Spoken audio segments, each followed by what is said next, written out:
Il nostro piatto è mamma mia, oggi spazzata, genovese e polpo. No, oggi c'è una bella genovese polipo. Polipo verace, guardate qua, ancora a cloro, pomodorini, cipolle, ziti spazzata, frutti di mare, olio, sale e produsine da me mancare. Amici, abbiamo tagliato la nostra cipolla, il polipo, vedete abbiamo fatto i pezzi grandi, poi i frutti di mare e poi mi tagliate il pomarone tanto bello, gialli e rossi. Mo' ci va cottura, amici. Come primo passaggio facciamo rosolare lui e l'aglio. Mettiamo i frutti di mare, dopo alziamo pure l'aglio. Cotti, li alziamo come sempre. Quando era pure bello fritto. Dopo mettiamo il polipo, vedete? Lo facciamo stare 15-20 minuti, lo alziamo e poi a finitura altre mezz'ora, 3/4 d'ora nella cipolla. Il polipo, vedete? Bello duro ancora. È bello russo, guardate qua. Mettiamo la cipolla, però quando abbiamo fatto rosolare i frutti di mare o pulpa, nel sugo del polipo e dei frutti di mare, in modo che si insaporisce. Mettiamo un po' di sale, poco, e 2 pomodorini, i pomodorini poi ci metta in per il colore, ma lo faccio vedere come diventa bella. Vedete che risultati, ora papà, guarda qua.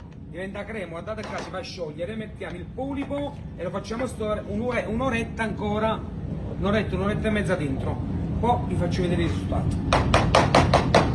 Ragazzi, dopo 3 ore, guardate come fa pure bello, la grella, la prova Vesuvia. Buttiamo la pasta,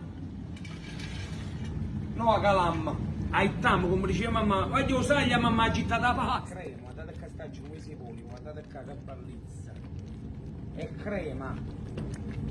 La genovese è fatta, ora la passiamo dentro qua, prendiamo la nostra parte, perché ci abbiamo tutti i ziti spezzati che sono quasi fatti.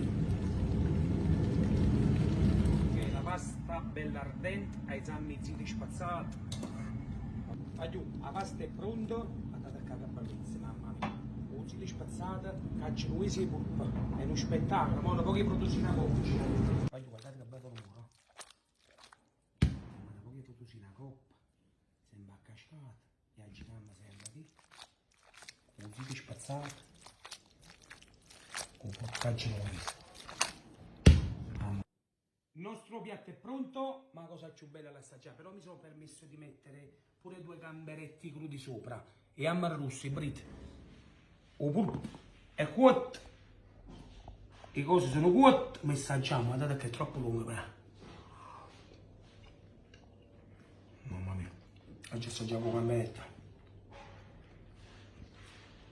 Guarda qua. Mamma mia che genovese. Vai, ci vuole 3 ore. Però vale proprio la pena. Guardate qua. E che sapore, ci dai. Mamma che questo pulpo. Mi ha da gustare i lupini e per un bacio a cascata. Ma aspettiamo la prossima puntata. Un bacio.